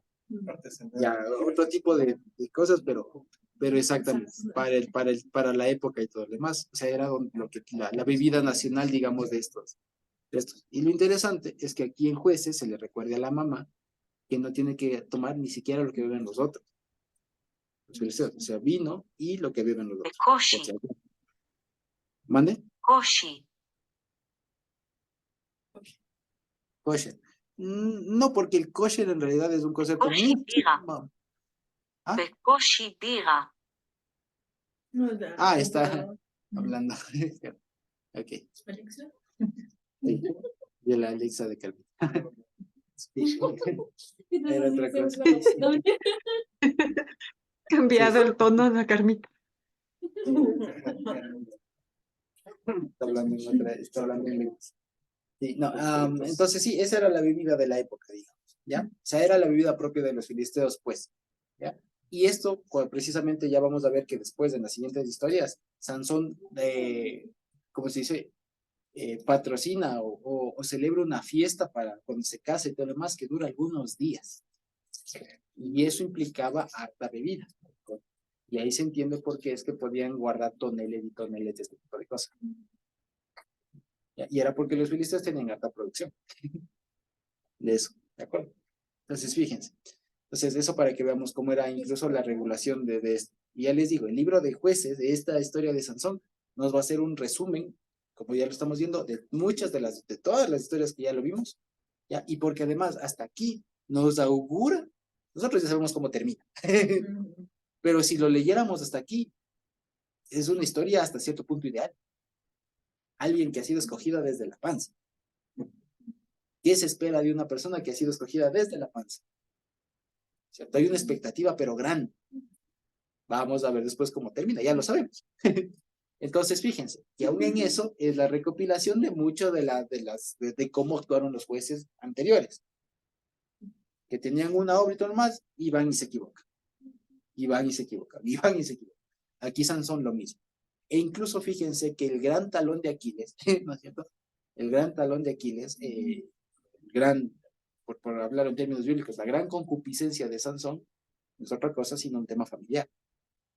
Las mujeres. No, sí. Las mujeres. Es un tema familiar en el fondo.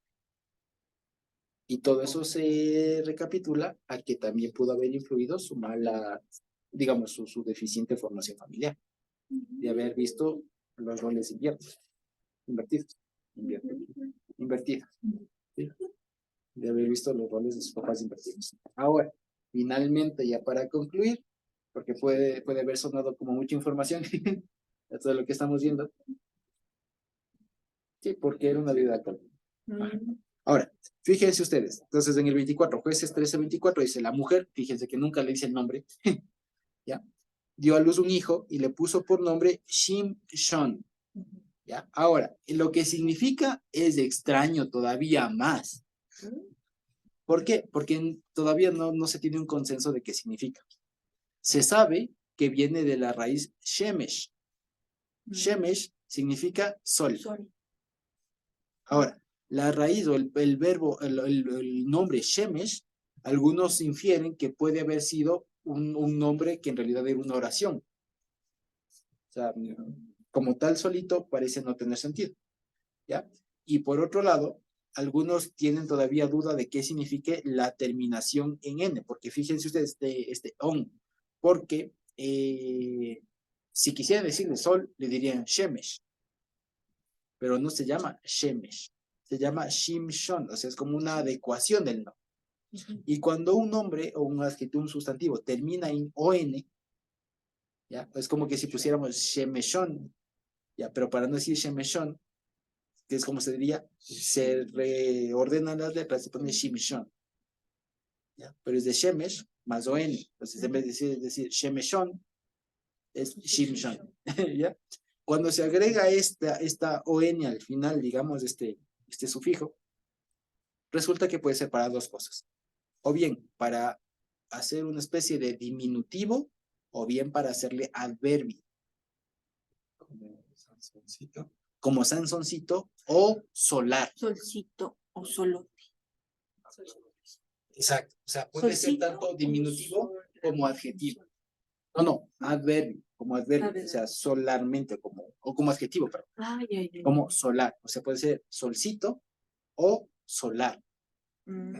Y ahí es cuando uno no sabe bien cómo era el nombre completo. O sea, da a entender que era como que tal vez era una oración completa. ¿Ya? Así como Yirubaal es una oración. Baal riña con él. Yirubaal, Yaribaal Bo, ese era el nombre de él. Acortándole era Yirubaal. ¿Ya? El Baal pleite con él. Con Shimshon queda como que a medias. Es del diminutivo o adjetivo. Ajá. O algo, Shimsham. De acuerdo. Sí, Carmito. Lo noté que esta misma situación apareció en Abdón que vimos, ¿no? También. Ajá. Abdón y tú dijiste como un ciervo pequeño. Siervo, el siervo chiquito, exacto. ¿O qué Sería- podría ser como adjetivo? Como adjetivo sería servicial. Una cosa así. Ah, Ajá. servicial. Ya, Nada, gracias. algo así. Ajá. Como, sería como, no sé, es como decir, me faltó el nombre, Josué Sol. Algo así. O sea, como que faltó el nombre previo. O sea, lo que da sentido a que es del sol o que es solar. ¿Ya? Y además se agrava más por una cosa. Resulta que Shemesh era un dios de la región. Era el dios sol. Es como decir Inti acá. O sea, es tanto sol como hacer referencia al dios sol de los incas. ¿Ya? Aquí este tenía la raíz incluso de un dios sol. Y vamos a ver todavía que esto se complica más todavía, porque después va a aparecer en una ciudad que se llama Bet Shemesh, o sea, la casa del sol. Porque el sol, Shemesh como tal, además de ser la palabra que designa al astro, a la estrella, ¿no es cierto?, al sol, pues también era el nombre de Dios. Entonces, fíjense ustedes que todavía más tendría un nombre hasta semipagano. ¿Ya? Entonces, fíjense ustedes que toda esta figura de Sansón es proverbial, digamos, hasta más no poder. ¿Ya? Es todo lo que se puede esperar para aprender mucho, si se quiere. ¿De acuerdo? Entonces, eso. Sin embargo, fíjense ustedes, aquí dice que el Perdón, niño... ¿este Sí, sol pagano era de los filisteos? no, ese era cananeo. Ajá. El dios Shemesh era cananeo. Ujú. Así como él o Baal, o Mut, que era el dios muerte, ¿ya? En su imaginario, lo que ellos hayan creído. ¿Sí? Aquí el dios Shemesh era el dios sol. ¿De acuerdo? El dios Yam era el dios agua. Y así se dice agua en hebreo. Yaku se dice quichua y es del dios. Entonces, ese es el origen. ¿Perdón? Ese es el origen de la palabra Sansón. Exactamente. Dios O sea, sol. Sansón, eso les digo, tiene que ver, no puedo decir qué significa como tal solecito o solar, ¿ya? O solazo, pero hace referencia al sol. O sea, tiene la raíz en la palabra Shemesh, que es sol, y que además designa a una deidad de la región. ¿Sí? Eso es. Entonces, fíjense que ya les digo, tiene todos los ingredientes para hacer una historia que da mucho para aprender de ahí. Sin embargo, y fíjense, tiene otra característica más que independientemente del nombre, ahí tenemos un nombre que sea medio pagano y todo, el famoso Jerobal, ya que pusieron el nombre de Baal en el nombre. Se llamaba Jerobal, o sea, qué más feo que tener el nombre de Baal y que así le conozcan todos. ¿Ya? Alguna cosa así, ¿ya? Hay un nombre igual acá, tiene otra semejanza con eso en cuanto a... Sin embargo, al igual que en otros jueces, resulta que aquí vamos a ver que el Señor le bendice. ¿Ya? Aquí en el contexto, ¿qué significa que el Señor le bendijo? Significa que independientemente de lo que vaya a hacer, porque ya vamos, ya como ya anticipamos, ya lo sabemos, la obra que él hizo no es la más correcta que pudo haber hecho. O sea, lo hizo mucho mal. Lo hizo bastante mal. En mucho se equivocó, quiere decir, ¿no es cierto?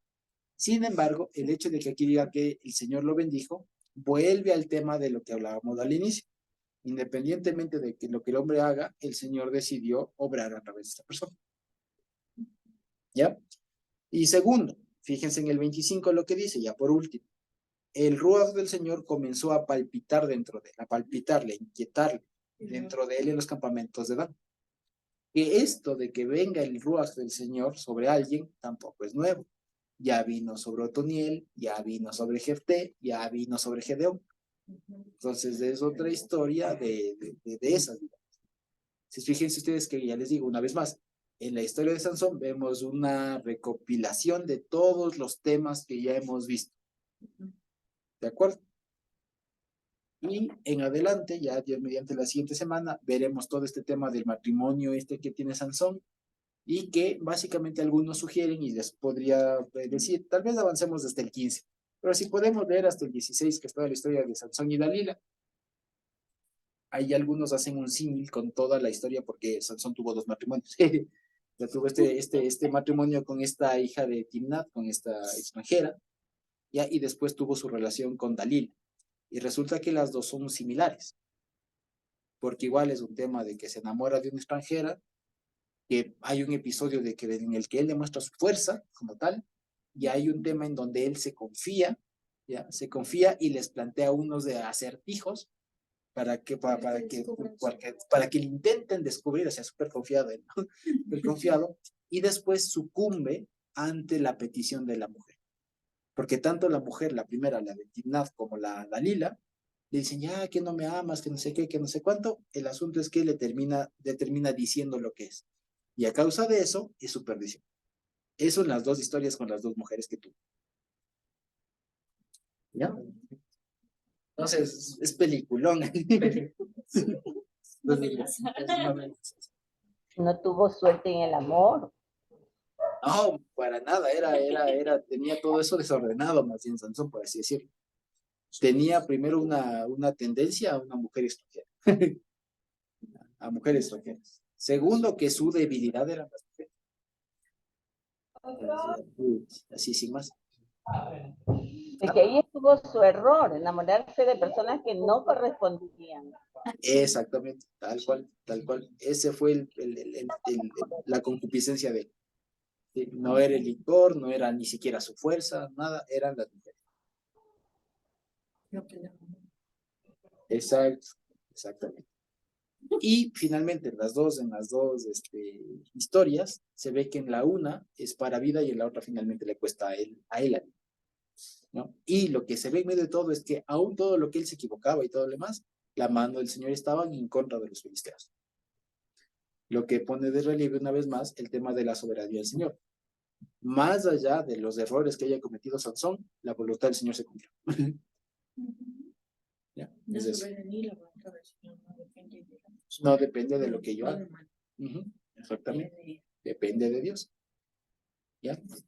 Y lo que el hombre haga, o sea, en este caso Sansón haga, nos queda como herramientas, como aprendizajes para nosotros, para no hacer lo mismo. Así de sencillo. Entonces, fíjense ustedes que esta es la historia de Sansón. Ahora, nada más quería plantear de nuevo todo este preámbulo con otra perspectiva. Ya les digo que en su momento no lo vimos en la Haftarah, no lo vimos, pero que creo que es bueno ver. Y ya les digo, si es que a esto le sumamos la perspectiva de familia y todo lo demás, pues se complementa de una manera bastante maravillosa. ¿Sí? Entonces, fíjense. Entonces, no sé si tenemos preguntas hasta ahí y si no podemos terminar por ahí. ¿Sí? Para no abundar más. Y ya la siguiente semana, si Dios permite, leemos quizás hasta el 16. ¿De acuerdo? ¿Sí? ¿Quizá tenemos alguna pregunta por ahí? ¿Un comentario? Mi hermano Josué, yo no pregunta, sino más bien que me dio gusto escucharles a todos ustedes, ¿no? Con esa alegría recordar la historia de Sansón, ¿sí? Y cada uno de ustedes como que me contagiaron ese humor, porque se sintió un humor sano, sabio, si quiere decirse, ¿no? Sobre esta historia tan significativa de este gran hombre, podemos decir así, que mi Dios desde el momento que se concibió, él tenía una misión, pero lamentablemente tal vez esa era también su misión que Dios le había puesto aquí, ¿no? En la tierra, que se enamorase de quien no debía, ¿no? Pero al final demostró el poder de mi Dios, el cual era derrotar a sus enemigos. Y me he sentido feliz viéndolos a ustedes, así felices también hablando sobre esta historia. Muy bonita. Ese quería decirle. Así es. Sí, la idea precisamente es de eso. No todas las historias tienen el mismo tono. Y acuérdense que el mismo Señor Jesús era bien chistoso. Era bien gracioso. O sea, imagínense cómo les trataba a los discípulos, porque él era el primero en ponerle sobrenombre. Ya vamos a verle en Marcos que les ponen, ¿no? Los Boanerges. Josué, esta es una pregunta. Hermano Josué, una pregunta. Juan el Bautista, ¿no vino también de una mamá estéril? También, sí, claro, claro. Sí, sí, sí, sí. También Juan el Bautista también, claro. Elizabeth era también estéril y le concede y todo lo más. Exacto. O sea, datos como esos hay un montón en la Biblia. La misma viuda esta, que creo que es con Elías o con Eliseo, que también cuando el niño después se muere y le revive. O sea, hay algunas historias de esto. Sarepta. Sarepta, exacto. Sarepta y todo lo más. No, la viuda de Sarepta es con Elías. No, es con Eliseo. Con Eliseo la otra viuda. O creo que también es Sarepta, no me acuerdo. Pero bueno, hay otra viuda también. Hay otra señora igual. Pero esa no es viuda. Es con Eliseo, es así. No, no es viuda esto. Ajá. Que es la que le prepara la camita, su cuartito de Eliseo y todo lo demás. Y ella le dice, ¿qué haremos por el siervo de Dios? Y le dicen, preparemos un cuartito y digamos, en reciprocidad le dice, ¿qué le haremos? Todo lo demás. Eso, entonces, ese tema de mujeres estériles y demás no debe ser desconocido para nosotros. Sí. Eso, entonces, fíjense, todo esto con la historia del amigo Sansón, del hermano Sansón, pues. Sí, que además es recordado como tal, como uno de los más, de los ejecutores de la fidelidad en Hebreos 11. Y es un tiempo, me faltaría todavía, dice, para hablar de Sansón y todo lo demás. Que Sansón, que Gedeón, que callaron bocas de león, y dice que...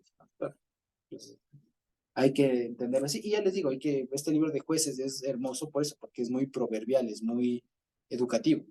Es muy educativo, muy ejemplificador, es muy instructivo. Y que nos sirve, ya les digo, no tal vez para conocer cosas de teología profunda, sirve para lo que es la vida. Para la vida, para el día a día. Tiene otro enfoque. Y fíjense, en este libro de Jueces hasta ahora no hemos visto un tema así que en hebreo, que no sé qué, que espanta. No, he visto cosas vivenciales, que son las que incluso al final del día son las que más importan. Exacto. Así es la vida. Entonces, si tenemos alguna otra pregunta, y si no, podemos ir terminando la grabación por hoy.